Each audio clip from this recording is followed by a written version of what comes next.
നമസ്കാരം. നിയമസഭാ തെരഞ്ഞെടുപ്പിൽ CPM ഏറ്റുവാങ്ങിയ ദയനീയ പരാജയത്തിന് പിന്നാലെ പാർട്ടി സംസ്ഥാന സെക്രട്ടറി MV ഗോവിന്ദനെതിരെ അണികളുടെ പടയൊരുക്കം.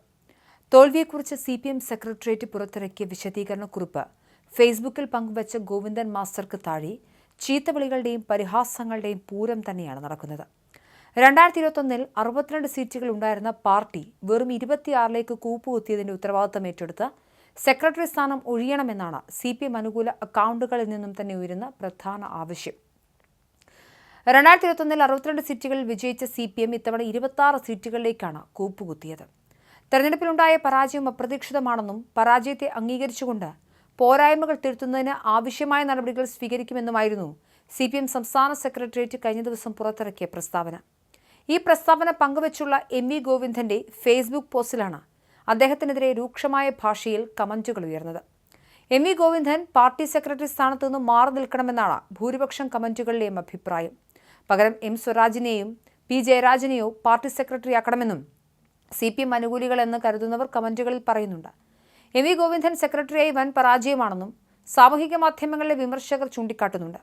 എതിർപ്പുകൾ മറികടന്ന് തളിപ്പറമ്പിൽ ഭാര്യ PK ശ്യാമളയ്ക്ക് സീറ്റ് ഉറപ്പിച്ചതടക്കം MV ഗോവിന്ദൻ പാർട്ടിയുടെ തോൽവിക്ക് ആക്കം കൂട്ടിയെന്നും വിമർശകർ ചൂണ്ടിക്കാട്ടുന്നു.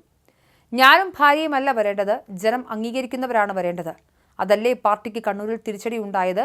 നെഞ്ചോട് ചേർത്ത് പിടിക്കുന്ന ഈ പാർട്ടിയെ ഇല്ലാതാക്കല്ലേ എന്ന അഭ്യർത്ഥന മാത്രമെന്നായിരുന്നു പോസ്റ്റിന് താഴെ വന്ന ഒരു കമന്റ്.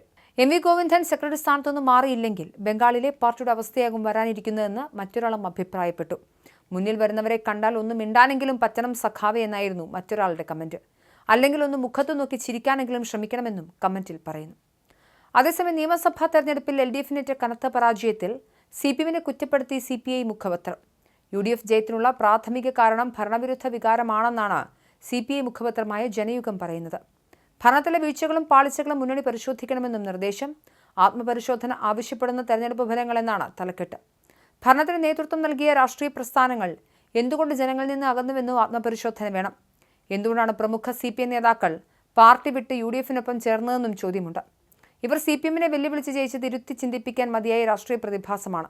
ഇടതുപക്ഷത്തിന്റെ പരമ്പരാഗത അടിത്തറയ്ക്ക് ഇളക്കം തട്ടിയിട്ടുണ്ടെന്നും ജനയുഗം മുഖപത്രത്തിൽ പറയുന്നുണ്ട്. അതേസമയം തെരഞ്ഞെടുപ്പ് തോൽവി ഇഴകീറി പരിശോധിക്കാനായി CPIM സംസ്ഥാന സെക്രട്ടേറിയറ്റ് നാളെ ചേരും. ന്യൂനപക്ഷങ്ങളുടെ ഇത്രയും ശക്തമായ ഇടതുവിരുദ്ധ ഏകീകരണം മുൻകൂട്ടി കാണാനായില്ല എന്നതാണ് ഏറ്റവും പ്രധാനമായി വരുന്ന വിമർശനം. SIR-ന് ശേഷമുണ്ടായ സാഹചര്യങ്ങൾ ഇടതുവിരുദ്ധ തരംഗത്തിനിടയാക്കി. കണ്ണൂരിൽ ഉൾപാർട്ടി പ്രശ്നങ്ങൾ പ്രതിഫലിച്ചെന്നുമാണ് വിലയിരുത്തൽ. പാർട്ടി കോട്ടകളിലെ തിരിച്ചടി പ്രത്യേകം പരിശോധിക്കും. നേതൃത്വത്തിന്റെ നയപരമായ പാളിച്ചകളും നേതൃത്വം വിലയിരുത്തും. എന്തായാലും CPM-നെ സംബന്ധിച്ചിടത്തോളം ഇനിയൊരു പരീക്ഷണ കാലഘട്ടമാണ്. 26 സീറ്റുകളിലേക്കാണ് CPM ഒതുങ്ങിപ്പോയത്. ഇതിന്റെ ഉത്തരവാദിത്തം ഏറ്റെടുത്തുകൊണ്ട് MV ഗോവിന്ദൻ മാസ്റ്റർ രാജിവെക്കണമെന്ന ആവശ്യവും അണികളിൽ നിന്ന് ശക്തമായി ഉയരുന്നുണ്ട്.